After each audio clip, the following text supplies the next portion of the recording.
We have a new topic with our junior seminar, and that's speaking from the stage. Now, you don't have any obligation to speak from the stage. When you're doing your recital, you don't have to say a word. If you're doing a project, you have to speak.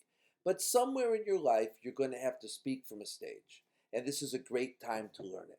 So, let me give you some of the tricks of the trade. So, the first thing is research. Research, research. It's the same as writing program notes. You can't just speak from the top of your head about something that you know nothing about and tell the audiences nothing that they don't already know.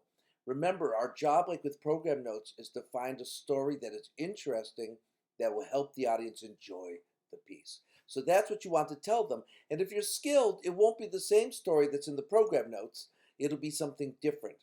After all, if all you're doing is telling the program notes, then there's no reason to have program notes. So we do some research, we come up with a new story. And now, how do you deliver this story from the stage? Well, first of all, you want to get it down to a very short story.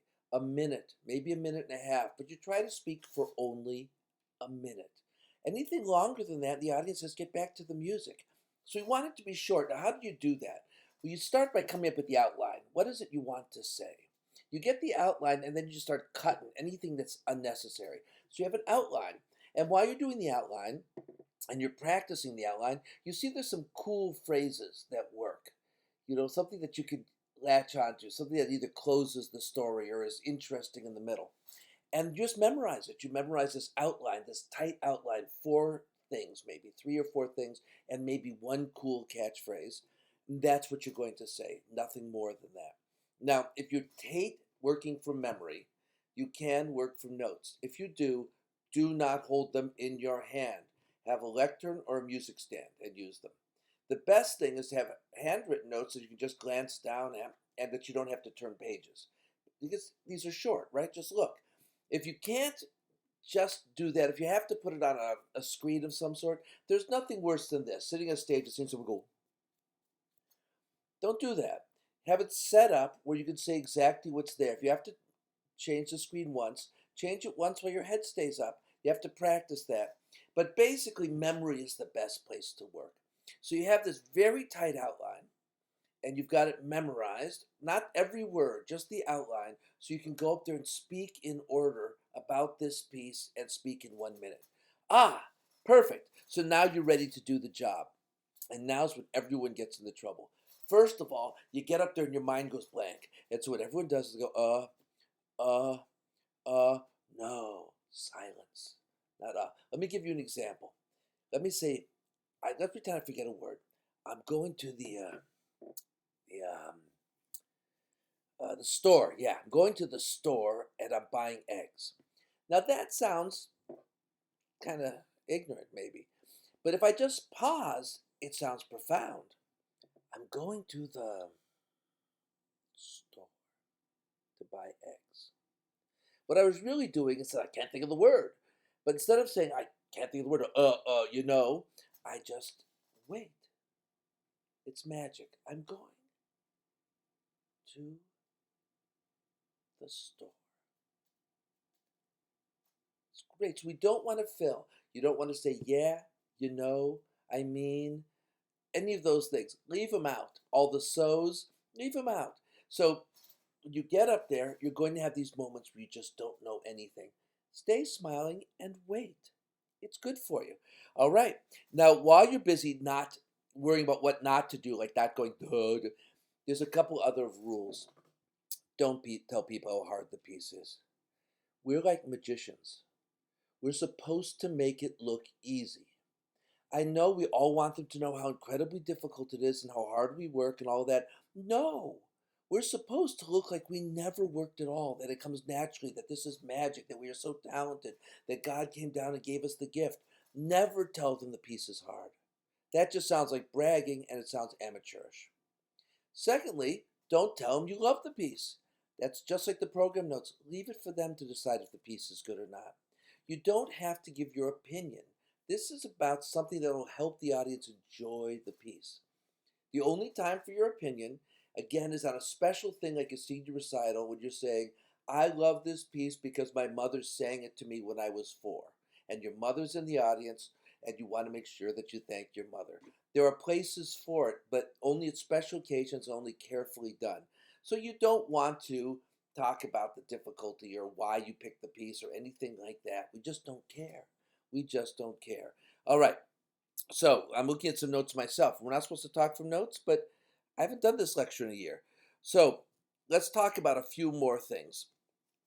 When you're in the hall, we need to speak slowly with lots of consonants. Now, the consonant part is not so hard because you just say your consonants. And you don't have to speak too loudly because there's a mic.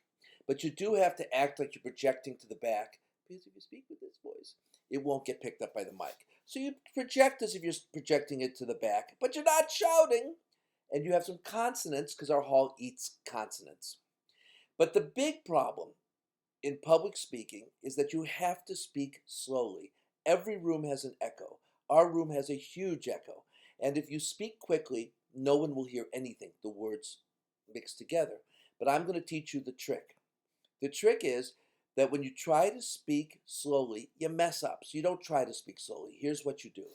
You speak to the back of the room. And at every pause, you wait to hear the sound come back off the back wall. Now, if your ears are good and you're in as lively a hall as we are, it takes some time for the sound to come back and you can actually hear it. But if you can't hear it or you can't concentrate on that because you're too nervous, imagine you're listening for the sound to come back off the back wall. Now, when I speak that way in just this video, it's a little bit forced and awkward, but in a big hall, it's actually natural. And it allows you to keep your comic timing. It allows you to be natural because you're not changing every word, you're just pausing between phrases. Now, I say comic timing because oftentimes we want to say something humorous, but let me warn you, it's really easy to offend people with humor, and it's really easy for a joke to fall flat.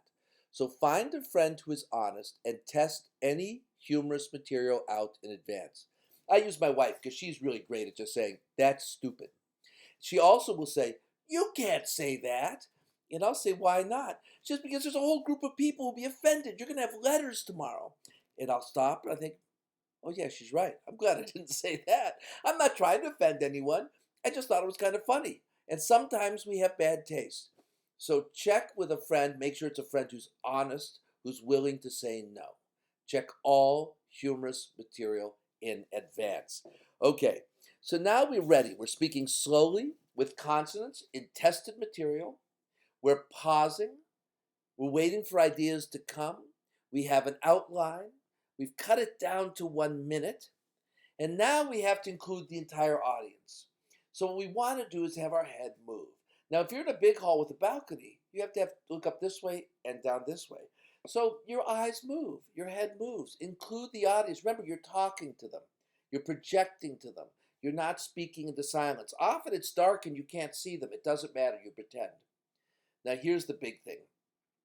You thought there were nerves from playing in public. Most people have big fear of public speaking. It's the number one phobia in the world. So we have to get over it. All the tricks we taught you about stage fright work for speaking just like they do for playing. And that was a lecture we did at Colloquy. And if you need those notes, I'll give them for you. But there's some basic tricks. Remember, smile, stand up straight. Those are those Chekhovian gestures, If you're up straight and you're smiling, you'll feel happy, you'll feel relaxed. Take your time because you want the diaphragm to relax. Don't rush it. If you can see the audience and you're looking around the room, look over their heads. Then you don't see them looking at you and you don't worry about their reaction.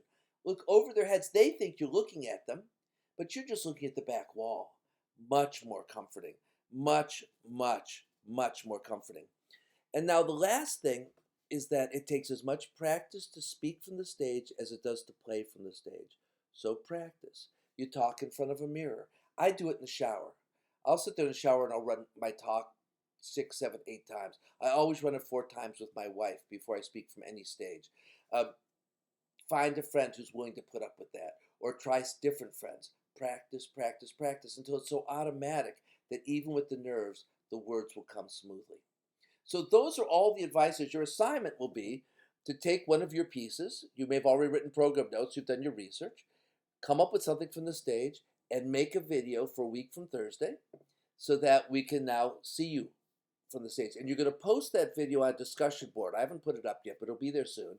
You're going to post the video on discussion board because we're all going to look at it and we're all going to make comments on it so that we can get better. Remember, the only way to get better is to see what's good so you can keep it, and to see what isn't working so you can fix it. Everybody has things that isn't working.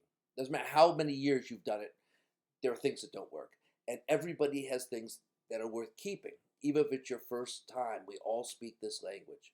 So that's what we're going to do for our project. We're going to speak from the stage. It won't really be from the stage. We're going to record it, and we're going to make comments on it.